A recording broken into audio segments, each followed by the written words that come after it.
وكافة الأنبياء والمرسلين والأولياء والشهداء والصالحين وإلى أرواح آبائنا وأمهاتنا ومشايخنا وأصولنا وفروعنا وبالخصوص إلى أرواح المصنفين لهذه الكتب وأصولهم وفروعهم ومشايخهم شيء لله لنا ولهم الفاتحة. أعوذ بالله من الشيطان الرجيم. بسم الله الرحمن الرحيم. الحمد لله رب الرحمن الرحيم مالك يوم الدين إياك نعبد وإياك نستعين اهدنا الصراط المستقيم صراط الذين أنعمت عليهم غير المغضوب عليهم ولا الضالين.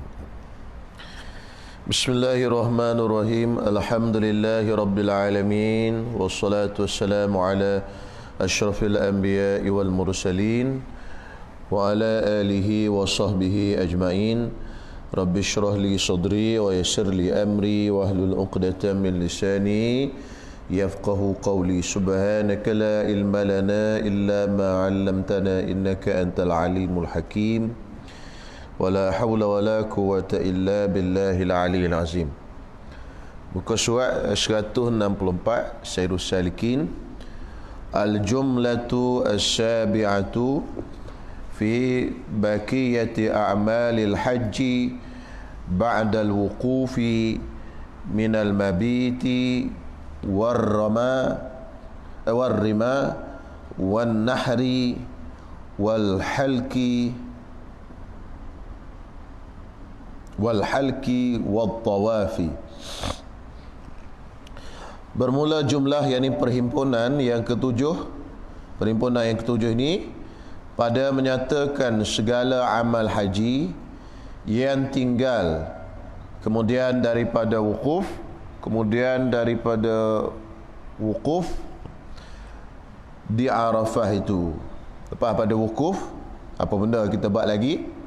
Iaitu daripada bermalam di Muzdalifah dan bermalam di Mina dan melontar. Dia tulis tu menontar kan, tukar sikit lah nun tu jadi lam. Melontar jamrah dan menyembelih korban atau hadin atau dam, boleh berlaku lah.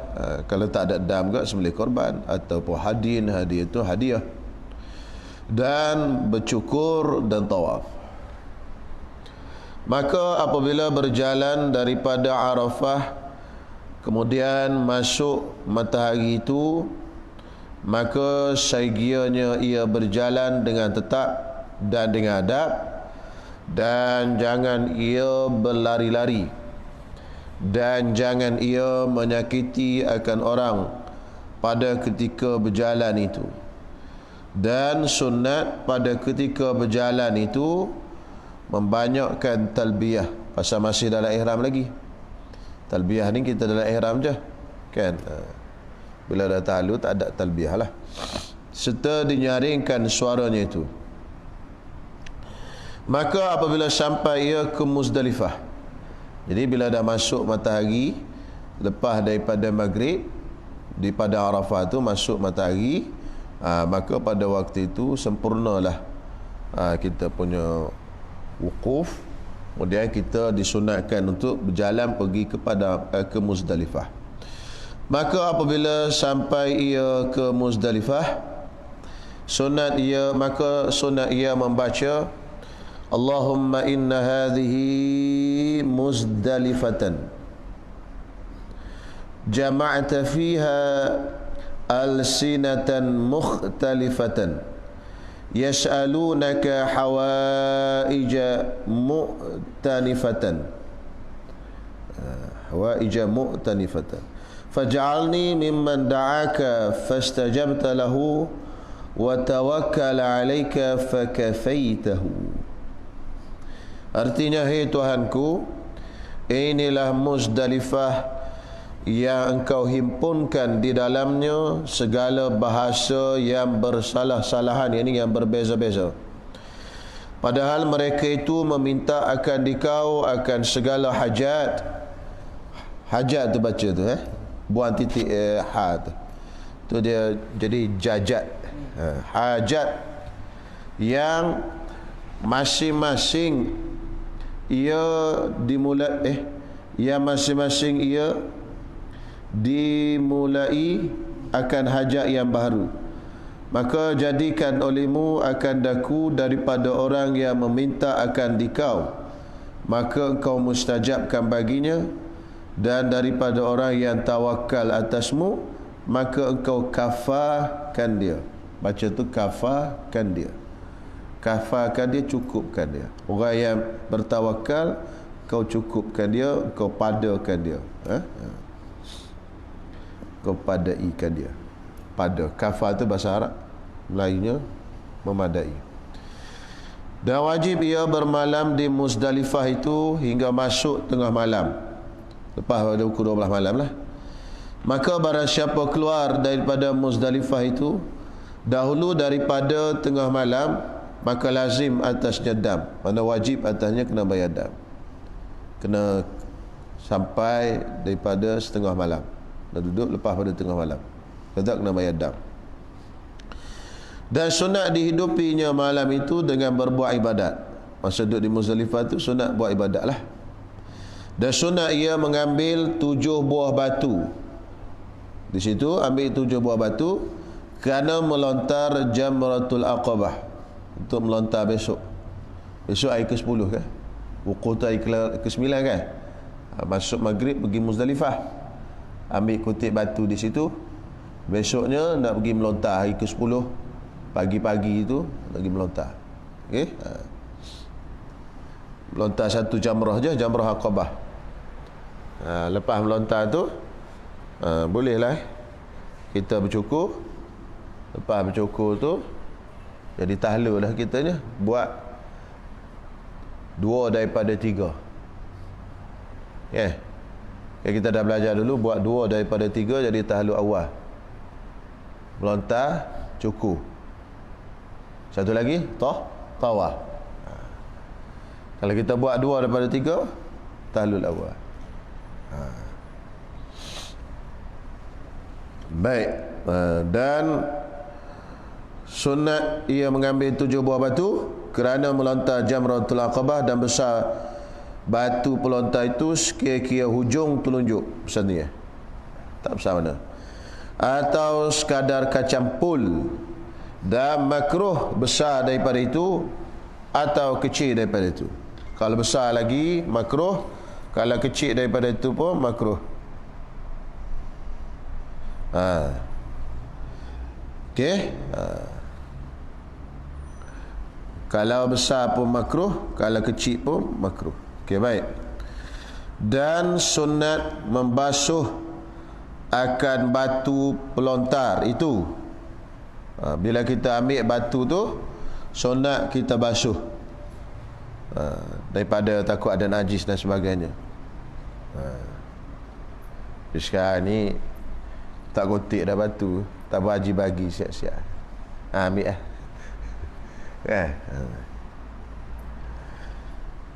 Sunat mengambil 7 buah batu kerana melontar Jamratul Aqabah. Dan besar batu pelontar itu sekira-kira ujung tunjuk atau sekadar kacang pul, dan makruh besar.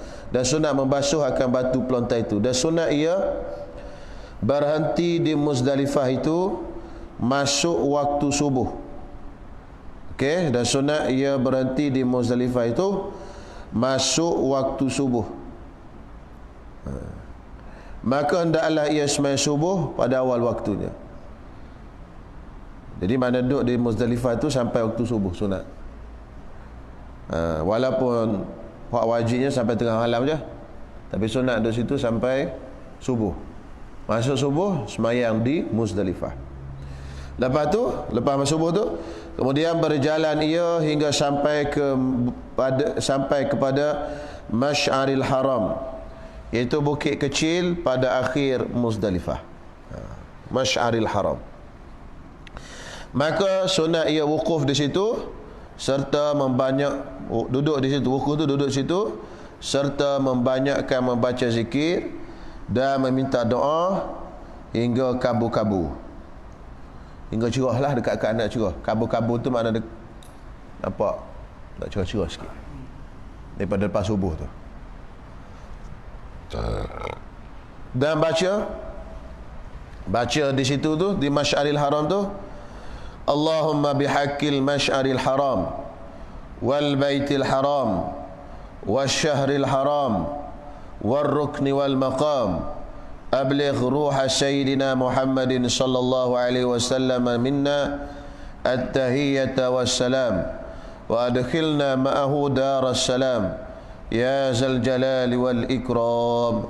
Artinya, hai Tuhanku, dengan berkat hakil Masy'aril Haram ini, dan dengan berkat hak Baitil Haram, dan dengan hak bulan yang haram, dan dengan berkat rukun dan maqam, sampaikan olehmu akan roh Nabi Muhammad sallallahu alaihi wasallam daripada kami, akan tahiyat, dan masukkan olehmu akan kami sertanya ke dalam syurga Darussalam. Tuhanku, Tuhan yang mempunyai ketinggian dan kemuliaan. Itu doa yang kita baca di Masy'aril Haram. Kemudian ia berjalan ke Mina. Dah lepas pada tu sampai kabur-kabur dekat nak cerah tu, jalanlah pergi ke Mina dahulu daripada terbit matahari, sebelum daripada terbit matahari. Maksudnya dah kabur-kabur dekat-dekat nak cerah tu, startlah berjalan ke Mina. Hingga sampai ia kepada satu tempat yang bernama Wadi Muhassir. Maka sunat digerakkan kenderaannya serta dicepatkan dia. Sampai Wadi Muhassir tu pelajukan sikit. Itu jenis kan naik unta dululah. Sekarang naik bas, naik kereta ni nak laju ke mana? Lagu tu lah. Kalau jam tak dia nak laju. Kan? Jadi kalau naik kenderaan dulu sunat dicepat-cepatkan, atau kalau berjalan, atau ia lari-lari jika ia berjalan kaki hingga diputuskannya akan lintang Wadi Muhassir itu. Dan sunat ia pada ketika berjalan itu terkadang mengucap talbiyah dan terkadang mengucap takbir hingga sampai kepada Jamratul Aqabah.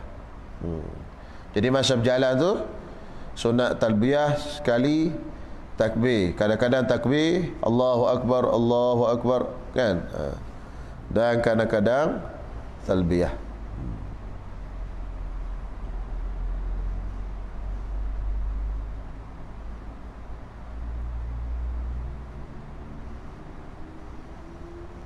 Pasal apa takbir?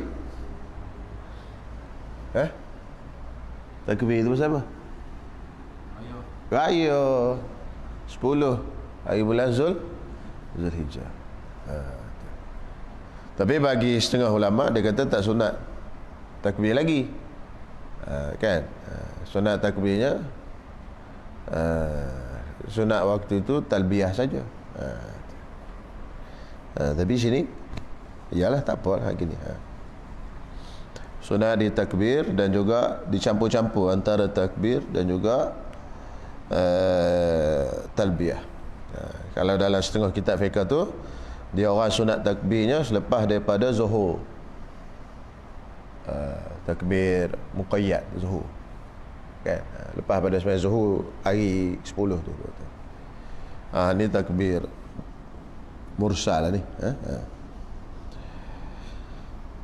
Kemudian daripada naik matahari segala, maka mana tadi? Mengucap takbir hingga sampai ke Jamratul Aqabah, maka melontar ia akan Jamratul Aqabah itu. Kemudian daripada naik matahari segala, naik matahari segala maksudnya dah masuk waktu duha lah. Naik matahari segala melontar. Dan kaifiat melontar, cara melontar itu bahawa berdiri ia menghadap kiblat. Sunat menghadap kiblat lah kalau orang tak ramai. Dan jika dihadapi Jamratul Aqabah itu nasyai harus. Kemudian maka melontar akan jamrah itu dengan 7 buah batu. Tak ada kiblat pun tak apa dia kata, cuma sunat menghadap kiblat. Okey, kemudian lontar dengan 7 buah batu. Dan sunat mengucap pada tiap-tiap ia melontar itu akan takbir. Pada tiap-tiap kali dia melontar tu sunat dia baca takbir, iaitu Allahu Akbar ala ta'atir rahman wa irghamin syaitan Allahumma tasdiqan bi kitabik wattiba'an li sunnati nabiyik. Artinya, bermula Allah itu Tuhan yang maha besar, aku melontar ini atas mengerjakan taat akan yang amat murah. Tuhan yang amat murah. Yang amat murah mana? Tuhan yang amat murah. Dan menghinakan syaitan. Hei Tuhanku, membenarkan kitabmu dan mengikut bagi jalan nabimu. Maka apabila selesai ia daripada melontar itu, maka putuslah ia daripada mengucap talbiyah. Habislah. Habislah. Sampai situ saja melontar. Sampai situ je talbiyah. Putuslah ia daripada mengucap talbiyah dan daripada takbir, melainkan takbir yang kemudian daripada tiap-tiap semayang. Tadi takbir mursal kan? Tak ada lah takbir dia. Tadi campur-campur antara talbiyah dengan takbir. Lepas pada dia melontar, tak ada dah. Talbiyah pun tak ada, takbir pun dah tak ada, habis. Kalau kita sini, kita sini. Kita di Malaysia lah ke mana? Lepas daripada semayang raya, habis. Betul tak? Lepas pada semayang raya, ada takbir ke? Tak ada dah lah. Tapi mursal lepas zuhur karang lah. Takbir mursal. Tapi muqayyad lepas zuhur karang lah pula. Dia pun sama lah. Dia penanda dia dengan melontar. Pak Haji. Bila dah melontar, habis tak ada. Tunggu zuhur karang pula. Takbir. Gitu. Bila dah takbir, bila dah melontar tadi, tidak ada lagi takbir. Melainkan takbir yang kemudian daripada tiap-tiap sembahyang dinamakan takbir muqayyad, maka iaitu dimulai takbir muqayyad tadi daripada zuhur hari nahar. Zuhur hari nahar tu yakni hari yang ke-10. Nahar tu korban. Hari korban, hari raya lah. Dia panggil juga hari Aidil Adha, dia panggil juga hari nahar, benda sama. Jadi kita orang yang tak buat haji ni, takbir muqayyad kita mula subuh pagi Arafah. Hari besok raya subuh pagi ni dah takbir. Tu takbir muqayyad kita. Dia takbir muqayyad orang buat haji ni startnya zuhur hari ke-10. Boleh? Sebelum pada tu hari ke-9 tu dia dah sibuk talbiyah. Dia sibuk di padang Arafah apa semua, tak ada takbir dah. Kita dah takbir tu, dia tak ada lagi. Lepas tu masuk besok malam tu daripada Muzdalifah kan, nak pergi ke Mina tu, dia takbir campur dengan talbiyah. Takbir campur talbiyah. Lepas tu bila dah habis melontar tu, habis takbir, tak ada dah. Talbiyah pun tak ada, takbir pun tidak ada. Lepas daripada tu masuk zuhur garang, baru start takbir muqayyad bagi orang yang buat haji. Adapun kita takbir muqayyad kita iaitu pada subuh pagi Arafah. Lepas subuh tu dah takbir. Zuhur takbir, asar takbir, maghrib takbir muqayyad, dan lepas tu sambung-sambung berterusan takbir mursal. Mursal tu berpanjangannya sampai semayang raya besok. Mursal ni makna tak ada hak dengan semayang lah. Takbir sampailah semayang raya. Semayang raya habis lah. Masuk zuhur pula, start takbir muqayyad, asar takbir muqayyad, sampailah hari yang ke 13, akhir hari tasyrik, semayang asar tu. Maghrib dah tak ada lah. Itu takbir kita orang yang tak buat haji. Lagu tu. Orang buat haji, lagu ni startnya di zuhur tadi. Itu dia beza sikit. Hingga habis takbir tadi, kemudian daripada semayang asar pada akhir hari tasyrik, akhir hari yang ke, iaitu hari yang ke 13 daripada bulan Zulhijjah, sampai asar habis lah. Sampai akhir asar, maksudnya sampai masuk maghrib. Takdir kata kita semayang asar pukul 6 pun takbir lagi. Lepas pada semayang asar tu Ada sembahyang jenazah pula, takbir lagi. Pasal dia bukan lepas sembahyang fardu saja. Kita dapat lepas sembahyang fardu, lepas sembahyang jenazah pun sunat takbir juga. Takbir. Okey? Maknanya selepas daripada akhir itu kata tu. Itu kemudian daripada sembahyang asar, kemudian pada asar pada akhir hari tasyrik. Lepas pada sembahyang asar. Takbir. Bermula kemudian daripada tiada sunat mana tadi? Dan tiada sunat berhenti kerana membaca doa. Kemudian daripada melontar jamratul aqabah itu, siapa pula? Hello.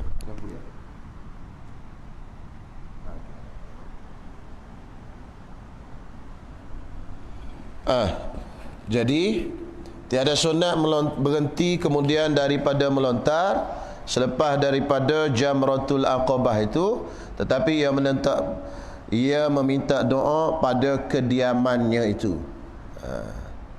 Tak sunat lepas daripada melontar tu jangan duduk berdiri doa gitu, pasal sesak orang. Jadi lepas melontar balik terus minta doanya di kediamannya. Kalau dia balik ke Mekah, di Mekah nantilah. Kalau dia tak balik ke Mekah, dia pergi ke Mina, dia nak tawaf nanti lepas melontar tu pun, tu pulanglah. Berdoa di Mina tu lah. Gitu. Maknanya tak sunat berdoa di situ. Ada juga orang tak balik Mekah tu pasal dia malas nak berulang. Kan? Dia pun balik ke Mina, tawaf apa benda, tunggu satu, besok hari pertama, hari kedua. Hari kedua dia buat nafar awal. Dia balik ke Mekah. Tak cukup 3 hari lah. Nafar awal. Faman ta'ajjala fi yaumaini fala isma alaihi. Itu dalam Quran. Siapa yang buat 2 hari saja, fala isma alaihi, tak ada berdosa. Dia pun balik ke Mekah. Tawaf, sa'i. Selesai semua. Ada yang lepas melontar ni dia balik ke Mekah terus.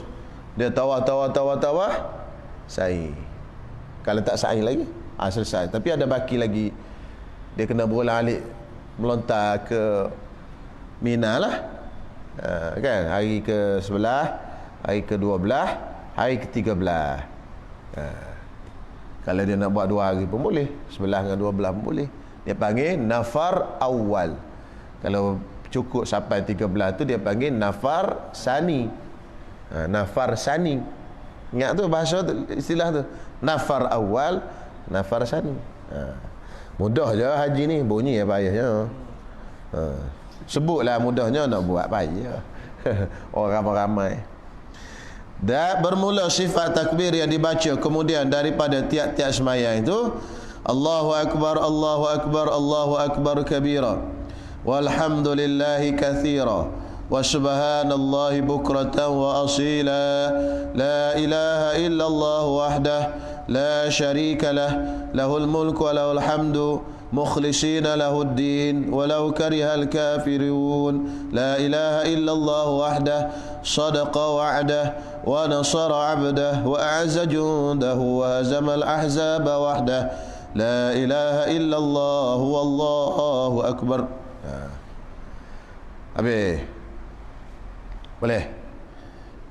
Kemudian dan sunat kemudian daripada melontar, lepas pada melontar jamratul aqabah tadi, menyembelih akan hadin.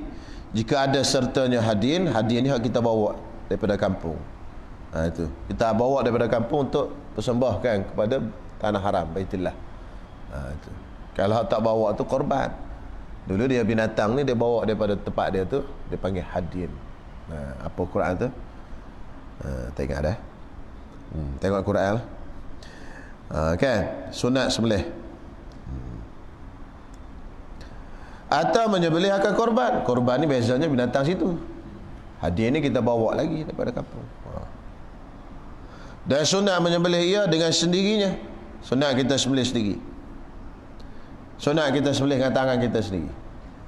Tu. Sama macam korban lah. Sunat sembelih sendiri. Kan? Dan sunat dibaca pada ketika itu. Masa kita nak sembelih itu, kita baca apa? Bismillahi Allahu Akbar. Allahumma hadha minka wa bika wa ilaika fataqab. Tak ada dah. Tak ada fa. Ada tu? Tak ada. Allahumma hadha minka wa bika wa ilaika taqabbal minni kama taqabbalta min khalilika Ibrahim. Itu Ibrahim. Artinya, aku mulai dengan nama Allah, aku menyembelih ini. Bermula Allah Ta'ala yang maha besar, hai Tuhanku, ini korban ni daripadamu, dan dengan dikaulah aku berkorban ni. Dengan aku boleh sembelih apa semua dengan dikau, maknanya dengan kudrat yang kau berikan, bukan dengan kekuasaan kau. Dengan kekuasaan kau yang menggerakkan aku dan sebagainya. Tu dengan bersama, beserta. Dan bagimu, yakni korban ni aku serahkan kepadamu, maka terima olehmu daripadaku seperti engkau terima korban daripada kekasihmu Nabi Ibrahim alaihi salatu wassalam.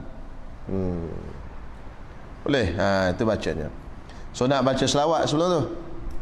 Allahumma salli ala Muhammad wa ala ali Muhammad. Bismillah. Kalau penuh lagi bagus. Bismillahirrahmanirrahim. Allahu akbar. Allahumma hadha minka wa ilaika wa bika wa ilaika. Tengah kitab tersebut fataqabbal minni kama taqabbaltahu min Ibrahim alaihi salatu wassalam min khalilika. Itu lebih kuat doa. Okey? Adapun yang dibuat oleh adat masyarakat kita ni, masa nak sembelih takbir ramai-ramai tu tidak ada warid dalam kitab fiqh. Cuma ada setengah ulama kata boleh lah. Ni dia takbir ramai-ramai, Allah, ada takbir tu lepas semayang je, sepatutnya lah. Cuma dah nak buat ke, buat lah. Susah juga nak halang-halang. Nanti orang kata takbir pun tak boleh. Nyanyi boleh. Payah juga. Tapi asalnya dalam kitab fiqh tak ada takbir. Takbir itu untuk orang sembelih je. Masa sembelih itu tak ada takbir. Takbir itu untuk orang yang sembelih tu, Allahu akbar. Ramai-ramai itu tak ada takbir. Allahu akbar tu. Baik, habis. Bermula yang terafdal korban itu, binatang paling afdal kita buat korban itu iaitu unta. Kemudian selepas pada unta, maka lembu. Kemudian maka kambing biri-biri. Kemudian maka kambing betul. Apa biasa kambing biri-biri, kambing betul? Kambing tak betul ke mana? Kambing betul tu kambing ni, kambing the black sheep. Biri-biri ni besar sikit, kibas, macam tu. Kibas kan besar, biri-biri besar. Jadi kenapa gitu? Pasal unta paling besar, lembu kecil sikit, biri-biri kecil sikit, paling kecilnya kambing. Jadi dia ikut besar lah. Itu paling, itu sekiranya seekor seorang. Bukan 7 ekor je kita buat. Maknanya unta seorang, lembu seorang, biri-biri seorang, kambing seorang. Jadi dalam 4 jenis ni unta lah paling unta. Kalau kongsi tak masuk ni, tak bincang lagi kongsi. Kita lembu kongsi 7 kan. Itu pun kalau boleh kongsi 14 pun nak kongsi 14. Itu kan. Baik, tu baik. Bermula kambing betul, maka bersekutu 7 orang. Kemudian bersekutu 7 orang dalam satu unta. Lepas pada tu, tadi seorang kan, unta, kambing, apa benda lembu, kebau, lembu kebau samalah. Kambing biri-biri, kambing betul. Lepas tu nombor 5, berkongsi. Bersekutu tu berkongsi 7 orang pada unta. Kongsi 7 orang pada unta di dalam satu unta, iaitu bersekutu 7 orang dalam satu unta. Kemudian maka bersekutu 7 orang dalam satu lembu. Satu kongsi 7 lembu. Jadi berapa? Mula-mula unta seorang.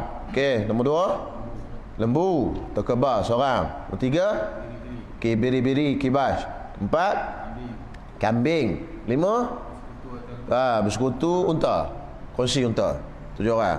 6, kongsi lembu. 7, tak ada lah. Kongsi apa lagi? Tak akan kongsi kambing. Kambing tak boleh kongsi. Jadi 6. Boleh jadi kita buat ni, hak kita dah buat di Malaysia nombor berapa dah? 5. Aduh. Jauh lagi kita ni. Tu pun berkira lagi. Allah mahalnya ustaz. Tak boleh murah ke? Padahal dia makan nasi tu mahal lagi. Tak? Sekali makan tu, kalau pergi kat kedai-kedai hak hebat-hebat ada 200-300 sekali makan. Betul? Sekali makan kalau kena stik menatai menatai dah 200-300 sekali makan. Lepas tu lembu satu bahagian 600 tahun sekali tu. Cuba kita muhasabah. Patutnya seekor dah simpan duit sebenarnya. Memang benarlah sunat, tapi juga orang panggil tak cakna kita ni. Duduk nombor 5 je. Kalau boleh naik nombor 1. Tak nombor 1 pun nombor 2. Nombor 3 pun boleh lah. Kan? Kibas ke biri gitu. Kalau duit lah. Bermula umur unta yang memadai korban itu 5 tahun, masuk kepada 6 tahun. 5 cukup. Maknanya 1 Muharram, tahun ke-5 1 Muharram, cukup 5 tahun. Masuk tahun ke-6. Besok tetap masuk tahun ke-6. Bukan besok, lepas jam je masuk ke-6 dah. Kan dia beranak Zuhur 5 Muharram. 5 Muharram Zuhur 4, baru 5 tahun. Lepas ada Zuhur tu dah masuk tahun ke-6 dah lah. Tu maksud 5 tahun cukup-cukup. Faham tak 5 tahun cukup-cukup? Maknanya 1 Muharram sampai Muharram lepas tahun. 1 Muharram depan lagi 2 tahun. 1 Muharram depan lagi 3 tahun. 1 Muharram dia beranak 1 Muharram. 1 Muharram depan lagi 4 tahun. 1 Muharram depan lagi 5 tahun. Besok lah senang kata. Besok 2 Muharram tu dah masuk tahun ke-6. Cukup tak tu? 2 Muharram tahun yang ni. Tahun ke-6 lah dia. Kena cek elok-elok tu. Kena ada surat beranak lembu tu. Dan umur lembu itu iaitu 2 tahun, masuk pada tahun ketiga. Dan umur kambing biri-biri iaitu setahun, masuk kepada 2 tahun. Biri-biri boleh di awal sikit. Dan umur kambing betul iaitu 2 tahun. Kambing betul kena 2 tahun.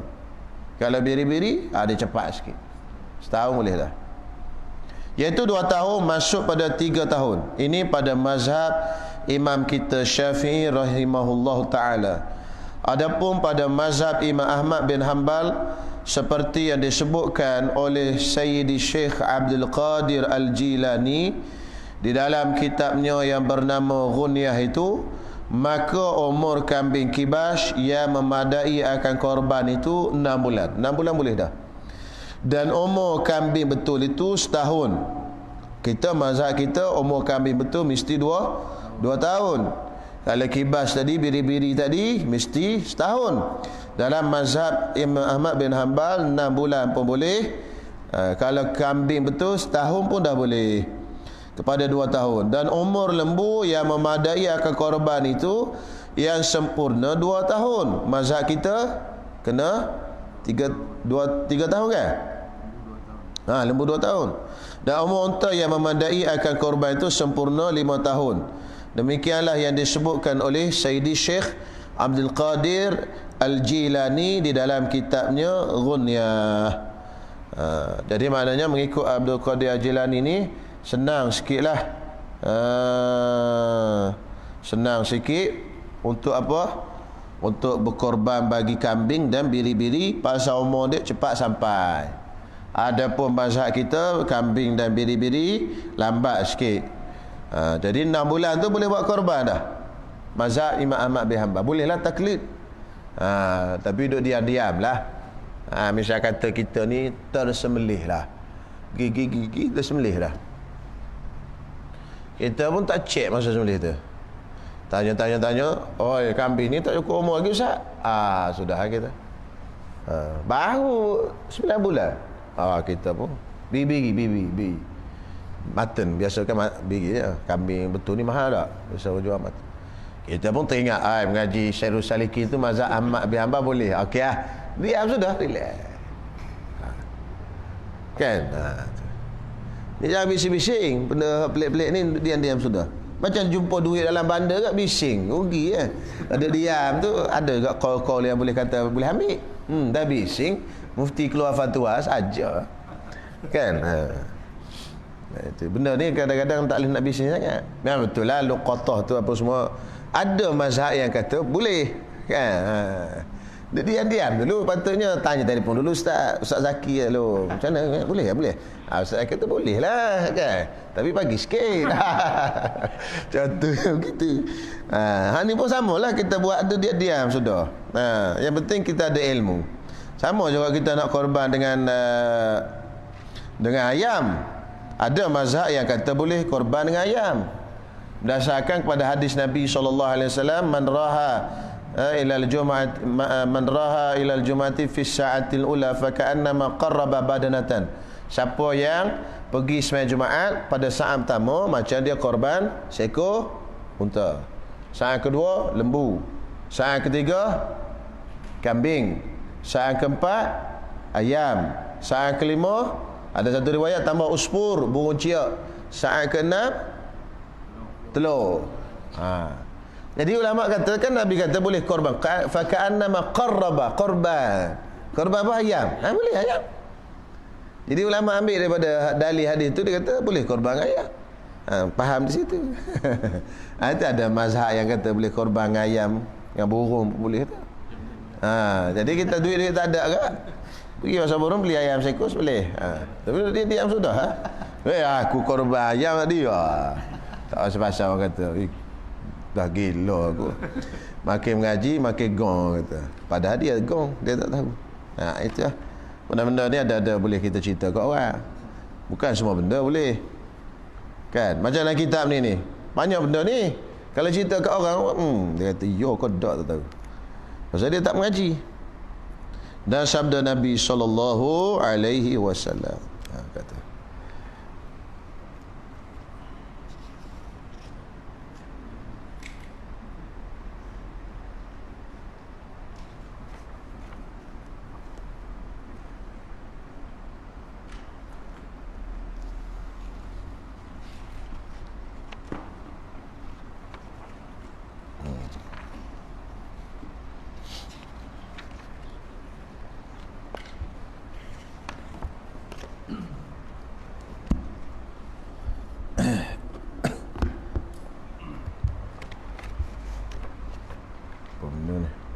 mau ana WhatsApp tengok dulu.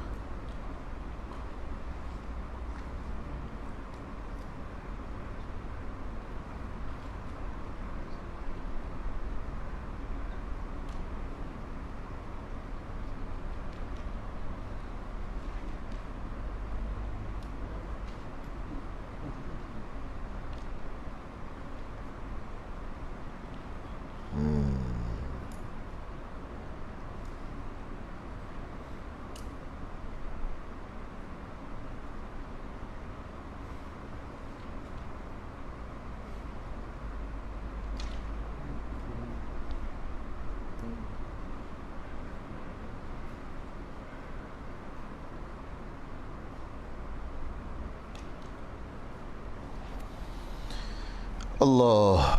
Okey, muka surat.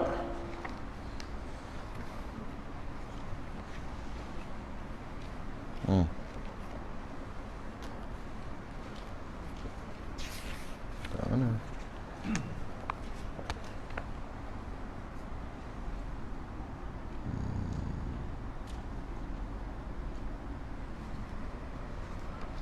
Surat apa? 80? 42? 42 dah? 42? Kat mana?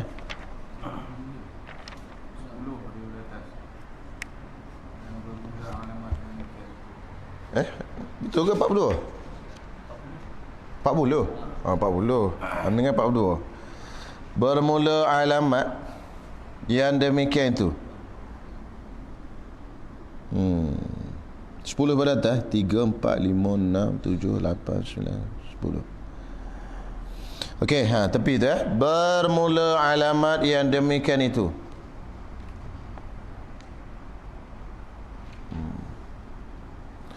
Bermula alamat yang demikian itu, demikian mana? Demikian orang yang telah sempurna uzlahnya. Tengok ya, barang siapa benar dan sempurna berjauh, yakni uzlah daripada manusia, dapat untung ia dengan pertolongan Allah Subhanahu wa taala, dengan kurniaannya dan kasihnya Allah. Okey. Lagu mana orang tu dah sempurna uzlahnya dan bermula alamat yang demikian itu, alamat sempurna uzlahnya itu, iaitu terbuka suatu yang tertutup, benda-benda yang tertutup, terbuka, yakni terbuka segala hati-hati yang tertutup. Kashful ghita. Hati kita hak tak nampak, Allah Ta'ala bagi nampak. Jadi ibaratnya, mudahnya, Allah Ta'ala bagi kasyaf. Tapi tak semestinya, itu semua tanda saja. Bila sempurna uzlah kita, adalah benda-benda istimewa yang Allah Subhanahu wa taala beri sebagai kemuliaan bagi kita. Orang yang mendekatkan diri pada Allah dan memuliakan Allah Subhanahu wa taala, mengasingkan diri. Lalu kemuliaan itu bahasa Melayu, bahasa Arabnya dia panggil karamah. Karamah maksudnya mulia. Karim, mulia. Karamah, kemuliaan yang Allah Ta'ala beri kepada wali-wali Allah. Jadi antara benda yang Allah Ta'ala beri bila benar sidik, ini benarnya kita ni, sempurnanya uzlah kita dan mengasingkan diri pada manusia, dan benarnya hati kita, Allah Ta'ala beri apa benda? Karamah. Antaranya karamah disebut di sini apa benda? Iaitu kashful ghita, terbuka penutup. Ini hati kita yang tertutup tu Allah Ta'ala buka. Sama ada boleh tengok benda-benda yang gaib, kan? Benda-benda yang orang tak nampak, kita boleh nampak. Benda-benda yang orang tak tahu, kita tahu. Benda-benda orang yang kalau kita masuk bincang-bincang orang tak nampak benda tu, kita nampak. Sebagaimana tak semestinya nampak tu benda, kita nampak syaitan mari dah. Kadang-kadang tengah dalam masalah agama pun Allah Ta'ala buka. Orang tak nampak belaka, kita nampak. Sebagai contoh, orang dah hairan, ulama-ulama hairan belaka. Satu orang bernazar, kalau dia dapat ini, dia nak buat satu ibadat yang mana tidak ada orang lain buat pada waktu itu. Dia nazar, orang tu bernazar. Habis tak boleh nak jawab belaka ulama. Kalau dia, orang ni dia bernazar, kalau aku dapat benda ni, aku nak buat ibadat pada waktu aku buat itu, tak ada orang lain buat ibadat sama macam aku. Lagu mana nak jawab? Lalu orang pun pergi, tak nak jumpa. Lagi jumpa Syekh Abdul Qadir Al-Jilani. Dia kan wali Allah. Allah Ta'ala buka ke dia. Dia kata senang je. Orang lain payah belaka dah. Apa mana? Kosongkan mataf, tempat tawaf, biar dia seorang tawaf. Dia seorang lah buat waktu tu. Tak ada orang lain buat. Tu kan ibadat tu tawaf. Iya juga. Tak nampak orang lain. Itu dia panggil kashful ghita, buka tu tutup tu. Tak boleh nak fikir, kita tu ada fikir ke mana fikir, tak boleh nak fikir. Jadi kata Syekh Ibn Qadir ni, kosongkan tempat tawaf, bagi dia tawaf seorang. Tak ada siapa dah, tawaf situ je boleh buatnya, kan? Di Selayang tak boleh tawaf, kan? Kaabah itu panggil kashful ghita contohnya. Lain lagi, banyak lagi lah. Hak terbuka, hak kadang-kadang benda nampak, dia panggil kasyaf, dia panggil, kan? Hijab orang tak nampak, kita nampak. Tapi jangan mengharapkan benda itu, kan? Cuma alamat je, kan? Macam alamat tanda Allah Ta'ala terima haji kita, belum tentu lagi terima, cuma alamat, kan? Antara tanda haji Allah Ta'ala terima ialah bila kita balik lebih baik daripada sebelum pergi haji mabrur tu. Tapi jangan kita berasa pula, aku dulu tak haji sembahyang Jumaat, ni dah rajin sembahyang Jumaat, pas balik haji ni, Allah Ta'ala terima aku haji aku. Tak boleh pula jadi kod lain pula tu, jadi ujub dan sebagainya. Lagi tandanya lagi, Dan hidup hatinya. Hati hak mati itu jadi hidup. Kan? Bila dengar apa-apa dia rasa, ada rasa. Benda hidup ni ada rasa. Itu beza antara benda hidup dengan benda mati. Orang mati, tikam pun tak ada rasa. Batu benda mati tak hidup. Kong-kong pun dia tak ada menjerit sakit. Tapi cuba kong kat orang hidup, oi sakit, tak ada rasa maknanya. Maknanya kalau kita cerita apa-apa ilmu ke apa, dia ada rasa. Allah takutnya, Allah. Itu naknya. Orang cerita ini neraka, Allah dia rasa. Ni kalau jenis hati mati, tak semayang neraka ni. Dia tak rasa apa. Itu makna hati mati. Ibarat orang mati ya. Tikam tak ada lu apa dia. Kadang kalau pergi cobek orang mati dia menjerit. Jerit itu tak mati lagi. Kan? Orang mati tak ada siapa. Jadi orang hati mati ni, ceramahlah. Atau Allah Taala kata khatamallahu ala qulubihim wa ala sam'ihim wa ala absarihim ghishawah. Ghishawah itu penutup. Ghisha mana penutup. Allah Ta'ala tutup hati. Cerita tak nampak. Kan? Lepas tu Allah Ta'ala cerita pula orang kafir hak jenis Allah Ta'ala tutup dah. Innal ladzina kafaru sawa'un 'alaihim a'anzartahum am lam tunzirhum la surah apa? Yasin kan? Apa Baqarah? Yasin.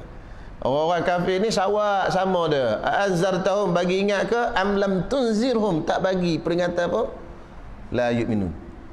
Hak mana tu? Kafir mana tu? Itu kafir hak jenis Allah Ta'ala tutup hati.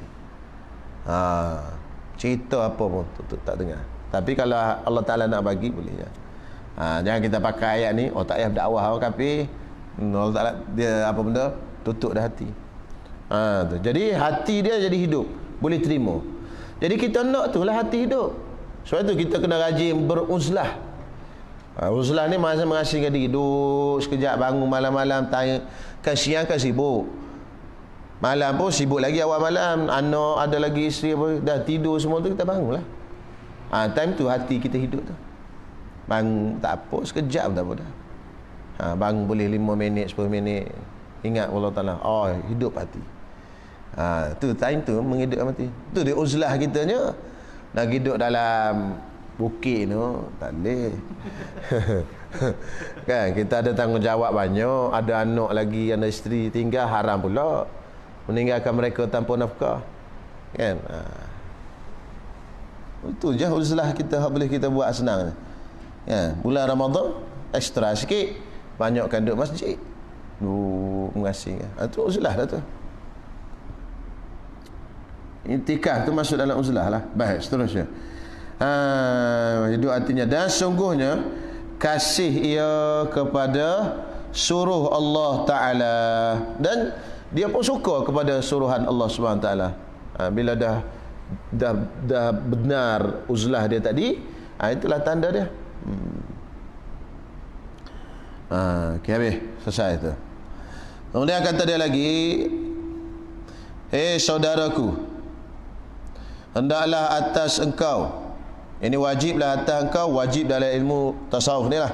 Hendaklah atas engkau, ini wajiblah atas engkau berbuat amal dan taat yang sempurna dan yang baik. Dan jikalau sedikit amal engkau itu sekalipun, tu, hendaklah buat amal dengan sempurna. Pada tadi hendaklah berbuat amal dan taat yang sempurna yang baik, walaupun sikit. Apa makna yang sempurna yang baik? Sempurna iaitu cukup rukun dan syarat. Yang baik cukup ikhlas. Jauh daripada riak, takabur, sum'ah. Itu dua. Amal yang baik dan juga amal yang sempurna.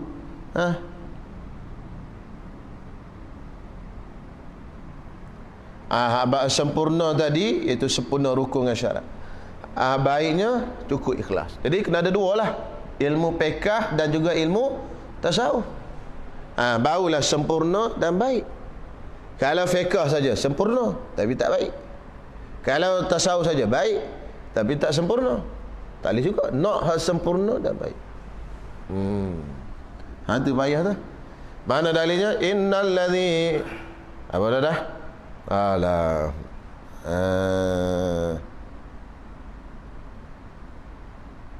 Faman kana yarju liqa'a rabbih falyamal amalan salihan.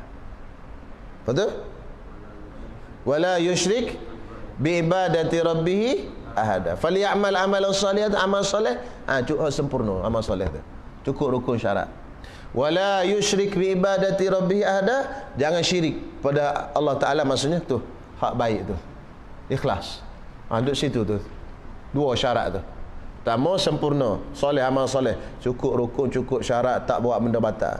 Wala yusyrik bi ibadati rabbi, jangan syirik dengan ibadat Allah Taala itu sesuatu pun. Maknanya dalam buat amal tu ikhlas kerana Allah. Tidak bercampur dengan benda lain, tak ada syirik. Itu dua syaratnya. Jadi nak boleh hasil dua ni di mana? Ilmu. Sebab tu syaitan marah kita menuntut ilmu. Kalau kita tak ada ilmu, mana nak sempurna? Semayang dah tunggak, tapi tak betul. Dosa besar tak belajar ilmu fardu ain. Makan dosa, minum dosa, tidur dosa, berak dosa. Setiap waktu malaikat duk catat dosa. Tak tahu ilmu fardu ain. Pasal ilmu fardu ain, ilmu yang wajib orang tahu semua. Bila tak tahu, dosa. Tahu tak berdosa. Selagi tak tahu, dosa. Melainkan ada niat dan azam untuk tahu. Itu baru tak apa. Contoh sekarang ni niat azam kita nak tahu kan? Tak tahu lagi ni, banyak lagi tak tahu ni. Tapi azam kita nak tahu, itu tak berdosa. Tapi kita duduk saja rumah, tak ada niat dan azam untuk tahu, dosa. Setiap waktu malaikat dia catat. Kita kena ajar, kena belajar ilmu penting. Nah, makan nasi pun dosa. Dia tengah makan nasi, malaikat tu tulis dosa lagi. Jalan dosa. Kalau mazhab Hanafi janggut. Mazhab Hanafi, kalau kita tak lah, pasal mazhab Hanafi ni dia cukur janggut ni haram. Lalu dia kata setiap waktu haram. Makan pun haram. Mereka tu tulis dosa haram tu. Itu dalam kitab fiqh mazhab Hanafi lah. Okey, tu. Jadi hendaklah kamu buat walaupun sikit tak apa. Macam teknologi mudah lah. Ambil pressure 9A, tapi semua A belakang. 9 subjek A belakang. Bagus. Ambil 20 D belakang. Buat apa? Banyak tapi tak lulus.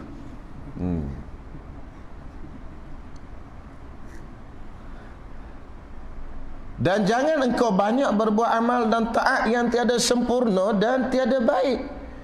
Kerana bahawasanya banyak berbuat amal serta tiada sempurna, dan iaitu seperti ada pada engkau beberapa kain tetapi harganya murah. Tu misalnya kain banyak tapi harga murah. Ni berapa? RM1. Ni berapa? RM2. RM1, RM2 kain. Dan sedikit amal engkau serta sempurna, amal sikit tapi cukup sempurna, dan iaitu padanya seperti adalah pada engkau kain yang sedikit tapi harganya banyak. Ini mahal. Banyak tu mahal. Tulis mahal. Tak apa.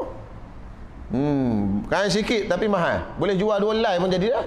Untung banyak. Ni untung 50 sen. Jual 100 pun baru boleh berapa ringgit? 50 sen dah 100. RM50. Ini kain mahal, ada 4 helai. Setiap satu untung 1000. Jual 4 helai dah 4000. Lagu tu. Ibarat kata orang yang buat amal yang soleh, betul, sempurna, dengan orang yang buat amal tapi tak sempurna. Macam kain banyak tapi harga murah. Harga banyak seperti permata yakut dan intan, kecil rupanya dan banyak harganya. Walaupun kecil tapi mahal harganya. Syahdan wallahu a'lam. Tu. Sebab tu kita jangan tengok orang amal sikit kita jeh kat orang. Sikit. Dia buat amal dengan ilmu. Cukup amal. Hak jenis semayang banyak, baguslah kalau semayang banyak pun, tapi syaratnya betul lah. Kalau semayang banyak tak betul, itu belitan syaitan. Syaitan permainkan kita. Syaitan buat main kat kita. Dia suruh kita penat saja. Syaitan tak ada upah. Tu syaitan ni dia pandai. Tak ada ekor ni. Pasal ekor kan panas ke? Tak ada remote. Buka kita bukan duduk saja kuliah kan. Kufu nikmat pula tak guna. Dah panas-panas ni.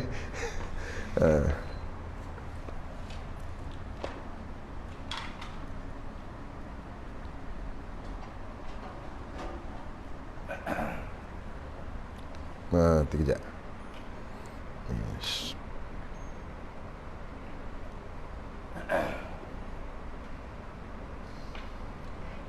Tak ulah ni.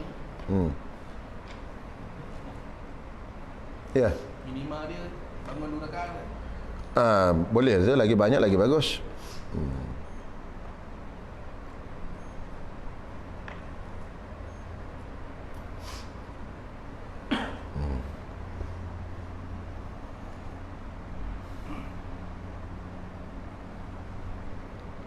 Okey.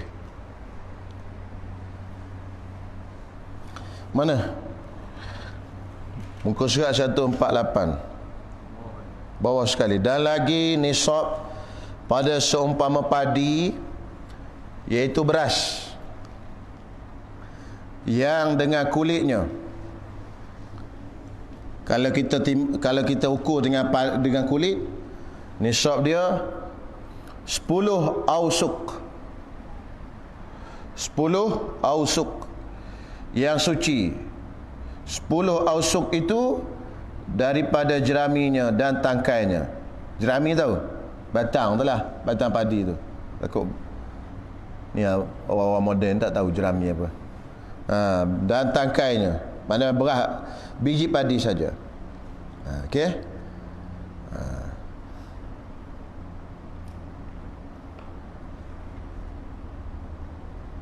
Saya tengok berapa 5 ausuk. Ada internet, cek dalam pusat zakat punya kiraan sekarang berapa kilo kan. Yang itu yang kita kira itu berapa? 900 apa tu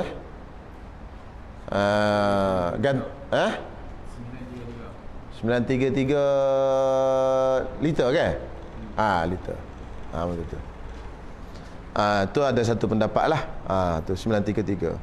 Tapi dalam fik tak cek lagi tu. Nanti cek balik Tengok tu lah 933 tu asal liter tepatnya. Asal lembaga zakat dia letak 1000 lebih, 1000 kilo. Cek balik. Zakat negeri 9.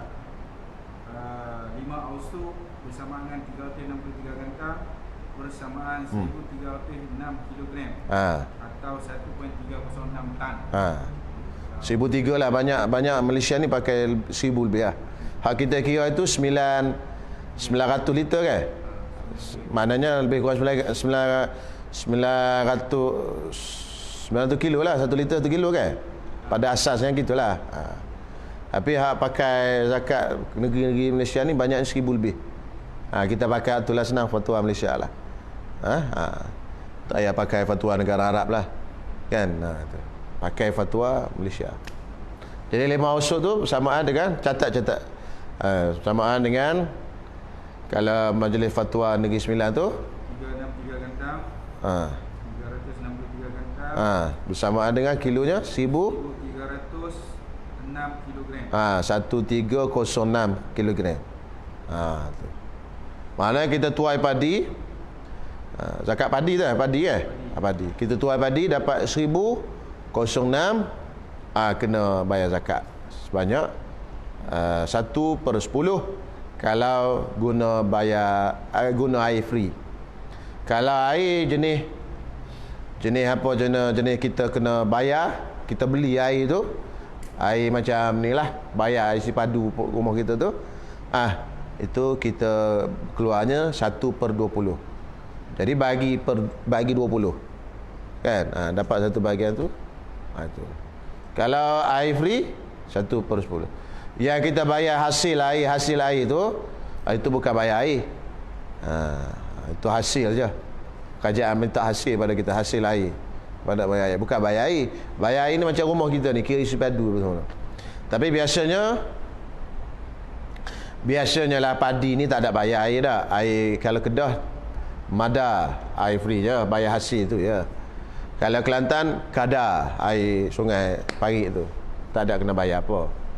Jadi kena keluar 1/10.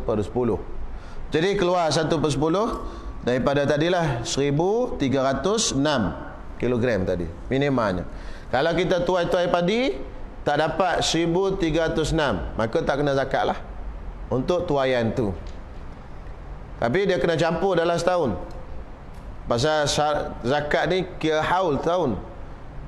Katalah tahun ni dapatnya 700 kilo. 700 kilo. Ikut kira zakat tu lah, kira 1000 berapa tadi? 1300 kan? 700. Tak kena lagi ni. Tiba-tiba tuai tahun depan, depan dapat 700 kilo juga. Bukan tahun depan, tuaian ni. Sekali lagi, 2 kali setahun. Buat padi 2 kali setahun. Dulu sekali setahun je. Sekarang canggih 2 kali setahun. Lalu zakatnya lagu mana? Kena campur 2. Campur 2 jadi berapa? 1,400. Maka kena bayarlah zakat 1,400 bagi 20. Dapat apa kilo? Cik bagi. Bagi 10. Bagi 10 lah pasal air free. 140 kilo kena keluar. Kena keluar zakat. Bukan dia keluar waktu ni. Waktu tuai, tapi masa dia tuai tu tak cukup nisab lagi. 700 baru. Tak wajib zakat. Dia bukan wajib semua asal tuai je tak. Dia kena masa tuai tadi kita mesti cukup nisab. Tapi kalau tuai tu dah cukup nisab, kena keluar terus. Mana tuai? Tengok 1,500 kilo. 1,300 je. Kena keluar terus. Bukan kata tunggu setahun tak. Tapi kalau tuai 2 kali, dia kira tahun. Nampak dah? Kali pertama tuai tak cukup. Kali kedua cukup, tapi dalam tahun yang sama kena keluar zakat. Walaupun tak cukup. Kan? Tapi kalau dah cukup dah, tuai je, terus keluar. Bukan kata kena tunggu setahun dulu macam zakat perniagaan tak. Tu kena nampak dah situ. Baik. Dah wajib dihimpunkan setengah bahagi dengan setengahnya. Tu kan? Ni wajib tadi. Dah harus dikeluarkan zakat padi atau beras. Nak bayar zakat padi pun boleh, nak bayar beras pun boleh. Beras tu hak dah mesin dah lah. Nak bayar zakat padi pun boleh, nak keluar zakat padi pun boleh, nak keluar zakat beras pun boleh. Tak ada masalah. Okey, pasal benda sama je, padi dengan beras tu. Cuma kalau bayar zakat padi, dia kurang separuh. Zakat beras pasal dia dah keluar kulit tu, timbangan dia kurang sikit. Sukatan dia kurang. Separuh. Baik. Jadi dah wajib dihimpunkan setengah bahagi dengan setengahnya seperti dihimpunkan padi pulut yang tiada sempurna satu nisab dengan padi jemuh. Baca jemuh tu. Tahu jemuh? Bukan mak jemuh. Jemuh tahu jemuh? Man jemuh tu. Beras biasa tu bahasa kampungnya dipanggil padi jemuh. Yang pulut tu padi pulut, beras pulut. Yang kita makan biasa tu dipanggil jemuh. Tu beras jemuh. Sini panggil apa? Beras apa? Beras biasa kita makan tu panggil apa? Tak ada nama dah. Panggil beras ya. Beras. Hak pulut? Beras pulut. Beras biasa? Beras. Kurang bahasa deh. Sikit. Padi jemuh baca tu. Tobik elok kan baca jamah ke mana. Bunyi Arab tak Arab. Padi jemuh. Jika diketam keduanya pada 1 tahunnya. Kan tu tadi, kalau ketam setahun kena campur semua tu. Walaupun hak ketam pertama tak cukup, ketam kedua cukup, maka kena bayar zakat juga. Bukan kata ketam pertama tak cukup, ketam kedua tak cukup, tak kena zakat aku. Itu tak cukup nisab, ni pun tak cukup dah. Kena campur semua. Iaitu 12 bulan Arabi. Setahun tu mana dalam tempoh 12 bulan daripada ketam yang pertama ke ketam yang kedua, bukan dalam tahun 2017 ataupun tahun 14 tak. Maknanya daripada ketam pertama ke ketam kedua tu 12 bulan. Kalau lebih ke 12 bulan baru tak boleh campur. Tak perlu campur. Maksud ketam pertama ni, lepas tu 6 bulan pula ketam ke kali kedua, maka dia kena campur. Masa selang tu tak lebih 12 bulan. Faham tak tu? Nak buat padi besok-besok tuai Allah. Bukan ketam batu tu. Ketam ni ada 3. Satu ketam orang boleh makan, satu lagi ketam kayu, satu lagi ketam padi. Kena faham tu. Tu bahasa Melayu. Ketam tu ada 3 makna. Ketam batu tu orang makan tak boleh makan, kau makan tu. Ketam makan tu lah. Dan nipah apa. Ketam kayu, tahu ketam kayu? Tak tahu. Ketam tu. Tak ada ketam ah. Mesin pun main ketam kan? Ya. Allah. Dulu nak buat tiang, kita dapat kayu. Kayu tu dia berbulu-bulu tu, nak bagi licin kena ketam. Seng gitu. Aduh, kena pergi museum ni Pak. Banyak benda tak kenal. Yang ketiga ketam padi. Asalnya ada pengetam juga. Dia alat dulu cek gitu tu depan ketam. Dan sekarang tak ada dah. Dulu letih nak padi tu kena cek. Alat pengetam tu. Lepas tu dah ketam tu kena pukul pula. Dum. Tu ada balut. Dia kayu, tong kayu tu. Orang Kedah panggil tahu. Kita panggil, alah tak ingat, saya pun tak ingat dah lama. Ambil tu ikat dengan kain. Dia keluarlah beras tu. Padi. Bau padi tu asin daripada jerami. Lepas tu ada lagi jerami dah tu. Punya payah nak makan dulu. Ambil tampi pula. Tampi cu. Kalau kat angin ada angin datang buang yang hampa. Tinggal hak berenah. Hak berenah ni lah bawa pergi ke tempat orang mesin. Tu mesin tu dah canggih dah, zaman ustaz mesin dah. Dia ada mesin tali panjang tu. Duduk mesin. Hak dulu lagi tumbuk. Kong tumbuk. Cem. Tu ada 2 beras tu. Beras hancur dengan beras tak hancur. Hak hancur tu tuan makan. Hak tak hancur jual. Siang kat tuan. Gitu. Orang dulu susah. Tak boleh makan beras biji tu. Tu ustaz sempat cuba pukul tu tak sempat. Ni tumbuk tu tak sempat zaman ustaz tu dah guna mesin dah.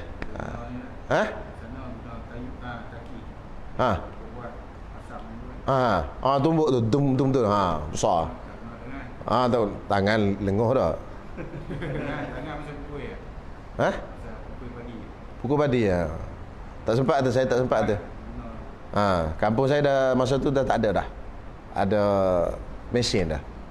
Tak sempat lah. Membajak dengan kebau pun tak sempat saya. Traktor dah. Traktor kecil tu. Pegang sekali, pegang 5 minit aja. Balik rasa nak tercabut bahu. Dia gegar kuat. Mak saya kata, engkau nasib baiklah mengaji boleh. Kalau tidak nak buat kerja lah ke mana. Okey, baik. 12 bulan Arabi dan tiada dihimpunkan jenis seperti jenis tak boleh. Hak tadi himpunkan satu jenis tak apa. Dalam satu kategori beras, tapi beras jemah, tapi beras juga kena campur. Tapi kalau jenis lain-lain, beras, gandum, bali tak boleh himpun. Contoh apa? Gandum dengan padi tak boleh himpun. Gandum geng dia. Padi. Katalah gandum 700, padi pun 700 kilo. Tak boleh campur. Tak kena zakat pasal asing-asing. Dan syair dan ta'alluq dan bergantung wajib zakat pada biji-bijian. Zakat padi tadi ni bila start wajibnya? Dengan baik masaknya. Bila dia ada, kita pergi pegang dah. Pegang apa? Pegang biji padi tu. Padi lah kita senang Malaysia. Pegang-pegang dia kerah dah. Kuning dah. Tu kena bayar zakat tu. Walaupun belum tua lagi. Tak boleh jual terus, bayar zakat dulu. Kalau kita jual terus, kita jual, boleh jual dah tu, walaupun tak tua lagi. Jenis orang malas dia jual kat bendang gitu ya. Ambil jual. Tak boleh. Kena ambil dulu, kira zakat dulu.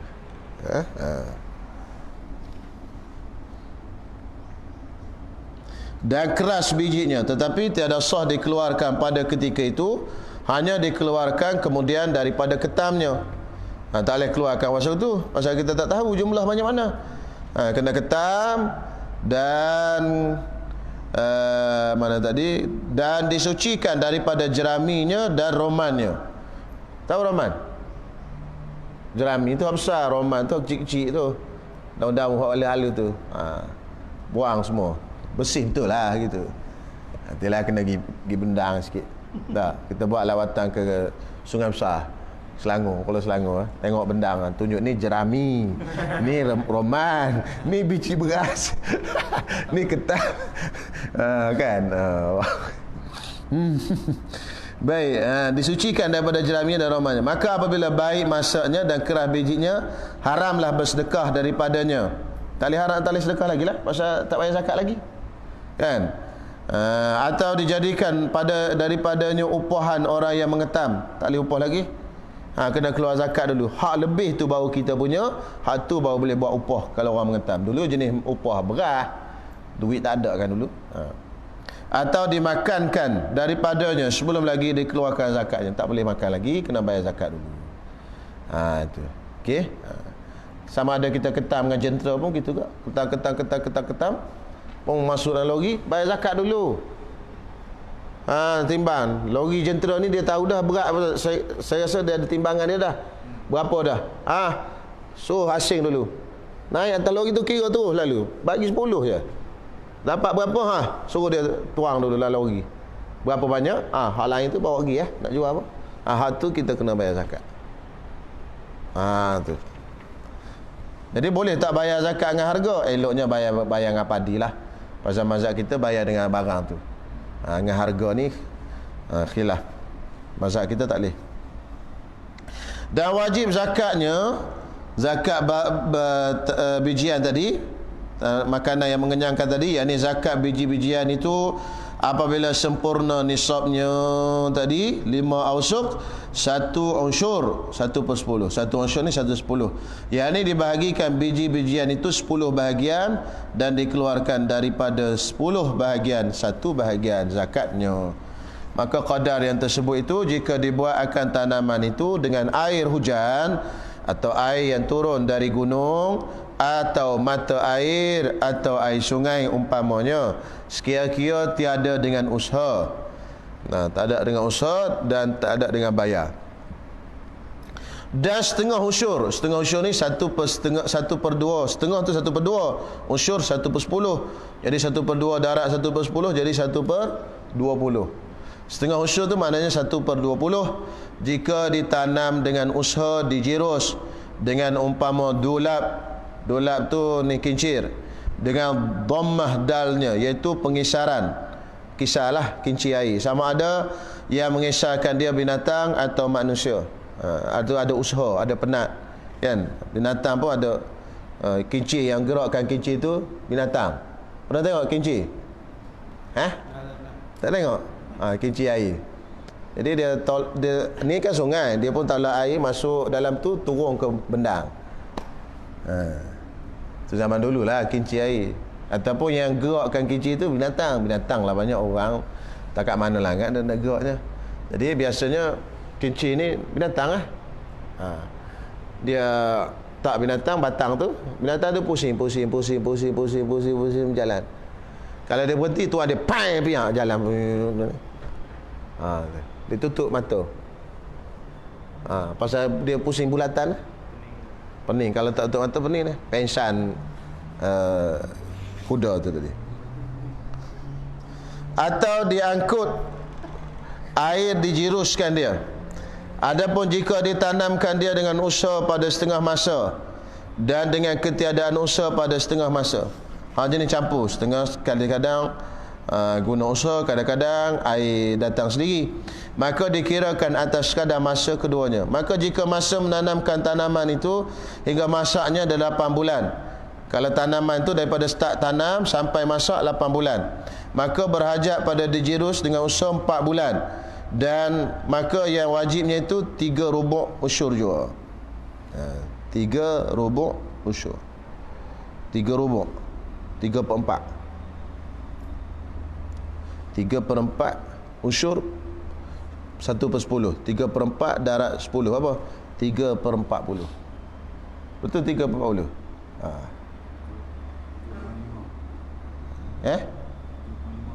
75% lah. Pasal satu 1/20. Satu 1/10. Kan? Tengah-tengah lah. Pasal yang 4 bulan tu dijirus, itu kena bayar 1/10. Yang 4 bulan lagi tu dibayar dengan 1/20. Bagi gitu matematik tu. Orang Islam kena mahir matematik. Dan jika tiada sampai nisabnya daripada buah-buahan yang tersebut itu, tiada wajib zakatnya. Kalau tak sampai nisab, tak wajib . Contoh tadi tak sampai 1,300 kg tadi, maka tak wajib lah. Adapun tanah yang diserahkan kepada orang yang bekerja padanya dengan setengah hasil, wallahu a'lam. Perhabis sikit nak masuk nisab mah. Adapun tanah yang diserahkan kepada orang yang bekerja padanya pada tanah dengan setengah kehasilan, berpawah panggil. Kan, kita punya tanah, kita pun serah pada orang tu, kau kerjalah, hasilnya bagi 2. Hasil beras tu kita bagi 2, itu namanya berpawah. Maka atau seumpamanya, maka jika benihnya daripada ampunnya tanah, zakatnya atas ampunnya tanah. Kalau benih padi tadi daripada tuan tanah, siapa kena bayar zakat? Tuan tanah kena bayar. Dan jika daripada yang bekerja, maka wajib zakatnya atasnya. Wajib zakat tu atas orang bekerja. Sekarang ni tanah kita ada, macam kat kampung-kampung ada tanah, tuan dia malas nak buat padi, dia pun cari orang, buatlah padi kat tanah saya tu, benih sendiri lah. Maka zakat tu kena kat siapa? Kat orang tadi. Kita kata tak apa, siapa nak buat padi saya ni? Benih saya. Kita pun bagi benih kat dia. Maka bila tuai nanti, bagi upah kat dia, kita keluar zakat, lepas tu upah dia. Dia tengok siapa tuan benih. Tanah tak kira tanah siapa. Yang keluar zakat tu tuan benih. Boleh? Pasal zakat. Haji dia tak mahu Macam mana? Kalau orang haji dia tak mahu benih dia. Tak mahu. Rugi sikit dia kena bayar zakat. Benih tuan tu. Tapi kalau benih dia, Tapi mana kata di setengah Ustaz kan? Mana seorang setengah itu akan atas perjanjian. Pasal bawah kaedah Bawah biasa separuh lah. Mana kata tadi kalau orang tu cuma dia 1,000 kilo, dan dia dapat 2,000 kilo, tapi dah setengah seorang 1,000 lah. Mana tak layak zakat kan? Tak layak lah. Pasal asing-asing. Tapi gini, dia bab berpawah ni, muzara'ah ni, dia ada khilaf pula. Kan? Kalau benih daripada orang, tanah kita, lepas tu separuh, itu ada khilaf. Cuma dia bawa ni atas pendapat yang kata boleh lah berpawah tu. Imam Nawawi kata boleh berpawah. Pasal apa? Pasal padi ni kita tak tahu banyak mana nak keluar. Kan? Jadi ke tak jadi. Dia menanggung pada rugi dan sebagainya. Okey. Jadi bila menanggung rugi, orang bekerja tu dia rugi lah. Kan? Dia akan jadi rugi. Pasal dia bekerja penat. Mungkin tak dapat hasil apa semua. Jadi ikut asal hukum fiqahnya, tuan tanah dia kena keluar benih dan upah pekerja tu. Dengan berapa upah? Gitu. Jadi kalau main pawah ni dia boleh jadi rugi. Tuan dah bekerja dah. Kan? Bekerja. Tapi tak dapat apa-apa. Jadi sebab itu ada khilaf lah bab muzara'ah ni. Nanti kita jumpa nanti insya-Allah dalam bab muzara'ah mukhabarah dia panggil. Di belakang nanti. Tapi banyak orang Melayu kita buat lah ikut pendapat Imam Nawawi. Imam Nawawi kata boleh. Sama ada benih daripada tuan atau benih daripada daripada pekerja. Cuma itulah tadi zakat tu tengok tuan benih habis. Adapun nisab emas, nisab emas dan perak, maka awal nisabnya 20 miskal. Wallahu a'lam. Nisab emas. Habis. Ada soalan? Bismillah.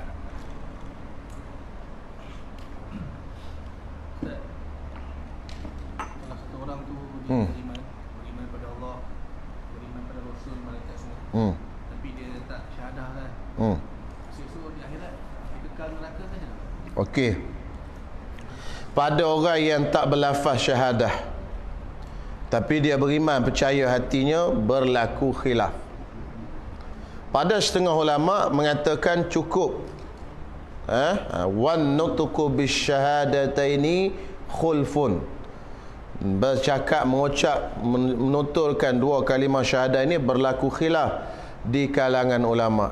Sebahagian ulama kata syartun, sebahagian ulama kata syatrun. Itu dah tengok dalam matan Jauharatul Tauhid Syekh Ibrahim Al-Laqani. Setengah ulama kata syartun. Syartun itu syarat untuk dilakukan hukum Islam di dunia sahaja. Maksudnya kalau dia tak mengucap dua kalimah syahadat tapi hati dia beriman, maka setengah ulama kata syartun, untuk syarat untuk kita anggap dia seorang mukmin di dunia, kena mengucap. Tapi dia di sisi Allah Ta'ala dia dah beriman. Di sisi Allah Ta'ala dia dah beriman walaupun dia tak mengucap. Tapi hukum dunia tak boleh kata dia Islam lah, tak boleh menikah dengan dia, tak boleh apa. Sebahagian ulama kata dia syatrun. Syatrun tu sebahagian daripada iman. Syatrun tu separuh, nisfun. Syatrun nisfun. Maksudnya separuh daripada iman. Maksudnya siapa tak mengucap tak ada iman dia. Siapa mengucap ada iman. Jadi yang disebut oleh Imam Abu Hasan Asy'ari, dia kata tasdik tu saja. Mengucap tu tak jadi syarat. Itu pun dengan syarat dia tak enggan. Kalau dia enggan tak jadi juga. Maksudnya macam ni, dia dah percaya dalam hati dia, tiba-tiba dia percaya tu, tak sempatlah dia nak pergi jumpa orang mengajar dia mengucap dan sebagainya. Dia cuma percaya dia Allah Ta'ala dan Nabi Muhammad tu adalah Rasul. Allah Ta'ala Tuhan dan Nabi Muhammad tu Rasul. Dia percaya tapi tak sempat mengucap, dia mati. Maka kata Imam Abu Hasan Asy'ari, dia dah beriman. Pasal dia tak sempat. Tapi mengikut pendapat yang kata syatrun, separuh pada iman, dia bukan daripada, tak beriman lagi. Dunia akhirat tak beriman. Di akhirat pun kekal dalam neraka lagi. Itu khilaf. Yang kata mengucap tadi tu syartun saja, syarat untuk dilakukan hukum Islam di dunia, dia dah beriman. Dunia mati, bumi cara kafir, tapi di akhirat dia orang beriman. Itu pun dengan syarat dia tidak engkar, dia tidak inat. Maksudnya dia bukan kata tak nak. Tapi kalau dia tak nak, tak boleh lah. Misal kata dia dah percaya dengan hati, orang pun bawa ke ustaz, mengucap, dia kata aku tak nak, itu tak boleh, kafir juga lah. Pasal dia ada tanda penolakan dia pada Islam tu. Jadi boleh percaya dengan hati saja tu, kata Abu Hasan Asy'ari, syaratnya dia tak sempat mengucap. Dia tak ada lagi lah, belum diajar lagi, dia tak reti lagi. Okay. Sebab itu jugalah ada berlaku khilaf pada Abu Talib tu. Abu Talib tu jumhur ulama kata dia tak beriman. Pasal tak ada lafaz mengucap dan tak ada tanda-tanda dia itu beriman. Gitu. Setengah ulama kata dia beriman, pasal dalam hati dia beriman. Dan ada yang kata dia ada sahabat dengar dia mengucap dekat nak mati dan sebagainya. Tapi banyak jumhur ulama tolak lah. Pasal kalau dia mengucap pun, kata ulama, waktu tu dah nyawa dihalkum dah, tak diterima dah Islam. Pasal nyawa dihalkum tak terima dah, ghargharah. Dia belum ghargharah. Itulah jadi khilaf. Ada khilaf sebenarnya pasal Abu Talib ni, ada khilaf. Syekh Zaini Dahlan, Mufti Syafi'i di Mekah, guru kepada pengarang kitab I'anatul Talibin, ulama besar Syekh Ahmad Zaini Dahlan mengarang kitabnya Asnal Matalib fi Najati Abi Talib. Asnal Matalib pada menerangkan najat, selamatnya Abu Talib. Jadi pandangan dia Abu Talib beriman. Ada kitab tu. Cuma kalau kita cerita ke orang hantar mengaji, susah sikit lah. Dia kata pula Abu Talib beriman pula, bagaimana ni? Susah. Ada kitab karangan tu, Syekh Ahmad Zaini Dahlan. Cuma jumhurnya kata dia tak beriman lah. Jadi Syekh Ahmad Zaini Dahlan dia bawa datang hujah-hujah dia lah. Elok juga boleh baca. Sebab tu kalau saya mengajar, biasanya kalau saya nak sebut tentang Abu Talib kafir ni, saya biasa mengikut pendapat jumhur ulama Abu Talib kafir. Kita biasakan kata gitulah. Pasal dia bukan ittifaq ulama. Jadi kalau kita nak kata Abu Talib tu kafir, kita kata begitulah, mengikut pendapat jumhur ulama Abu Talib ni kafir. Khilaf di situ. Jadi di situ. Jadi kalau kita orang tu tak sempat mengucap dunia ni, kita hukum dia kafir lah. Hak akhirat besok-besok Allah Ta'ala lah tahu. Nahnu nahkumu bizzawahir wallahu yatawallas sarair. Kita hukum dengan zahir saja, yang dalam hati tu serah pada Allah Ta'ala. Jadi ada khilaf di situ antara syartun dengan syatrun. Dia beza je. Shin ra ta. Syartun tu syarat nak buat hukum Islam atas dunia saja. Akhirat dah beriman dah. Sebagian ulama kata shin tara, balik. Tadi shin rata ni shin tara, syatrun. Syatrun tu separuh pada iman. Maksudnya kalau dia tak mengucap, kira tak ada iman, separuh hilang iman. Mana tak beriman. Itu. Tapi apa-apa pun kita tak tahu. Kan, contoh kalau dia tak mengucap, kita tak boleh kata dia Islam juga. Kita pasal kita tak ada tanda. Itu hak Allah Ta'ala je lah. Kan? Pasal kita tak ada tanda. Kita berhukum melalui tanda. Dia tak mengucap, mana dia percaya dalam hati tu, hak dia dengan Allah Ta'ala lah. Kita Allah Ta'ala suruh tanda. Tak ada tanda, tak ada. Kafir lah dia. Kan, nak menikah tak boleh, mati ke bumi kuburan orang kafir gitu. Hak pendapat Abu Hasan Syari tu sekiranya itu hal dia di akhirat lah. Hal kita dunia memang kita kena ambil guna tanda lah. Baik. Ada soalan lain? Tak tanya? Tak ada. Okey. Setakat dulu insya-Allah. Bismillahirrahmanirrahim. Alhamdulillahirabbil alamin. Wassalatu wassalamu ala asyrafil anbiya'i wal mursalin wa ala alihi washabihi ajmain. Rabbana taqabbal minna innaka antas samiul alim wa tub alaina innaka antat tawwabur rahim. Wa sallallahu ala sayyidina Muhammad wa ala alihi washabihi wasallam. Alhamdulillahirabbil alamin.